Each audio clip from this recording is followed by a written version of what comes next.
G'day there, my name's Brian Medway from Crosslink Christian Network Australia, and we're involved in some regional gatherings for Crosslink churches, organisations and their leadership groups.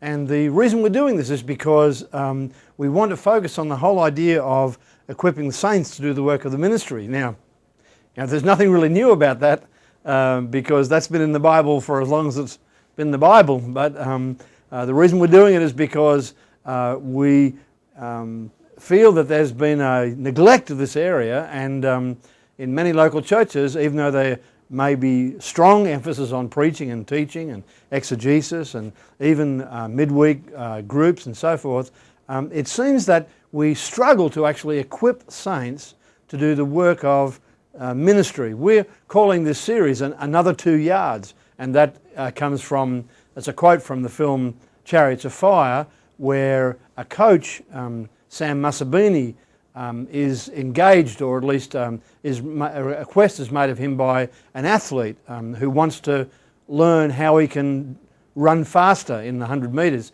And so Harold Abrahams goes to Musabini and says, well, you can help me run faster. And Musabini says, well, I don't know, but I'll come and watch you. So he comes and watches him, and when he watches him run, Musabini, the coach, he says to Harold Abrahams, I can find you another 2 yards.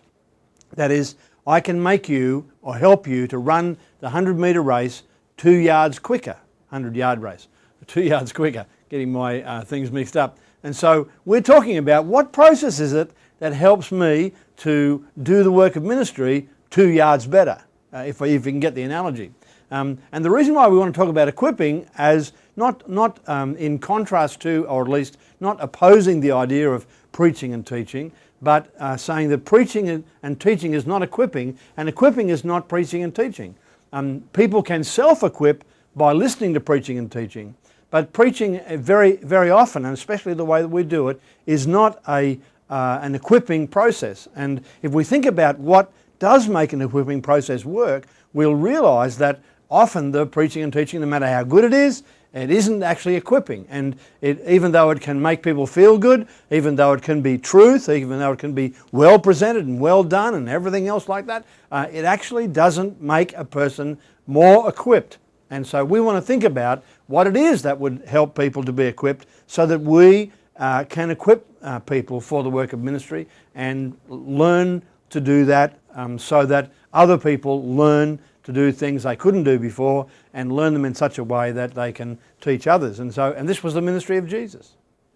Jesus did exactly this. He took 12 people, 11 of them survived, and those 11 taught others and equipped others, and then those other people went and did that same thing. And so, we have this in the New Testament, and so I think it would be true to say that leadership, as far as the New Testament is concerned, and by that I mean the modelling of Jesus, the modelling of the apostles, the modelling of Paul as an apostle later on, and the task was to equip saints to do the work of the ministry. There was never meant to be a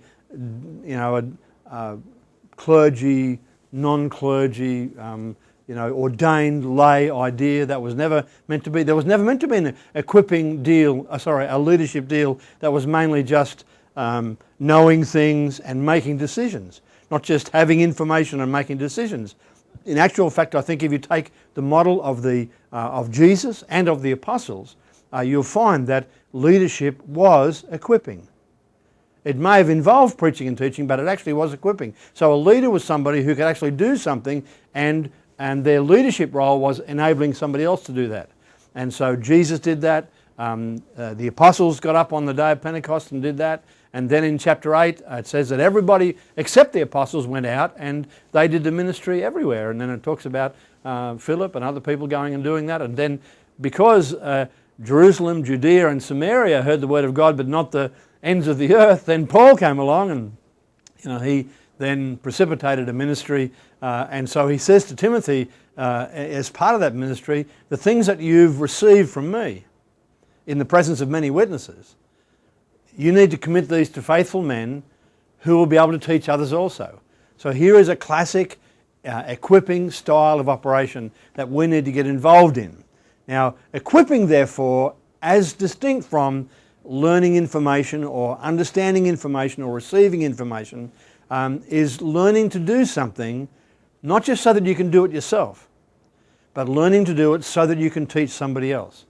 And that's what this series is about. We want to learn to do something, or learn the principles or the structures or the processes, to have the requirements of learning something so that we can do something we didn't do before, and then teach somebody else that, who can't do that, so they can do it.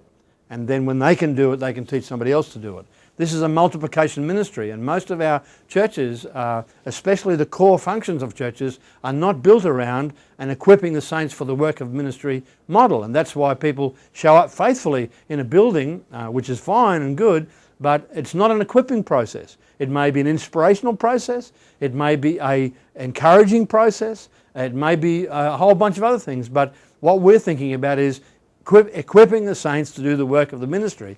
And so it says in Ephesians 4 that the functions of those leadership operations, apostles, prophets, evangelists, pastors and teachers, is to teach others to do the work of ministry. So, in other places, we've just thought up this really silly little example of equipping. And so what we did was we actually went up to Vinnie's, got a whole bunch of ties, and then I taught. So the number of people in the group could already tie a Windsor knot, but I know how to do a Windsor knot, so I taught one other person how to do a Windsor knot and said, right, by the end of the series of sessions, I want everybody to be able to teach somebody else to tie a Windsor knot. Not by one person showing everybody, not by having 30 ties and me giving a demonstration. That would have been all right, but I wanted people to get the experience of learning something, figuring out how to do that, showing somebody else, and I wanted to find out whether the last person who learned to tie a tie could tie it as well as the person who first learned. That is the equipping process. See? Because I'll guarantee there are things that you can do that you couldn't do before. There are things that you can do now that you couldn't do before. And you can do them now because somebody taught you, somebody equipped you. And then you went and practiced and did it yourself, and in fact, you know how to do it so well you can teach somebody else. Boil a kettle, make a cup of tea. I don't know, anything. But there are things that you've been equipped in, and so what I want you to do as a discussion point, so that we can talk about it some more in later sessions, is to think about the things that you have been equipped in, just ordinary things, just the life skill things that you've learned to do. Have you learned to drive a car? Have you learned to clean your teeth? So we're thinking about helping one another to learn skills, to learn things. And in this case, the skills that we're wanting to learn are not human skills, they are supernatural skills. And that's why there's a difference between equipping in the ordinary sense. If you go along to the TAFE college and learn how to become a carpenter or an electrician or one of those things, then you'll learn skills and you'll learn theory, and you go out on the job and you'll have a tradesman to teach you, and you'll watch the tradesman. He'll give you things to do, you'll do them, he'll watch you, then he'll let you go off and do it to somebody else. And everyone knows who's been in an apprenticeship scheme that the great thing about moving from first year apprentice to second year or third year apprentice is you can boss somebody else around. When you're first year apprentice, you just get bossed around by everybody, but as you get along, you boss somebody else around. Now, I'm just being a bit frivolous now, but we're talking now about not something I can teach you, because I can't teach somebody how to be filled with the Spirit. I can teach you how I can testify to how I got filled with the Spirit. I can pray with you, and God can do that, because we're talking about supernatural things. We're talking about all the things in the New Testament. I've got about 130 of those. We're going to talk about them a bit later on. And so in these 130 things that the New Testament talks about, they're all equipping that needs to go on, and all of them involve every individual knowing how to get it from God, how to operate with God so that God uses them so that other people get things. That's how Jesus taught it. That's how the apostles taught it. That's how it worked in the early church. That's how it's worked everywhere in the church, wherever people have genuinely been equipped. And I'm sorry that so many times we've equipped people, where people are self-equipped. We need to be intentionally equipping people, and I want to be at the end of my life guilty of having equipped people to teach others and teach others and teach others and teach others. God bless you.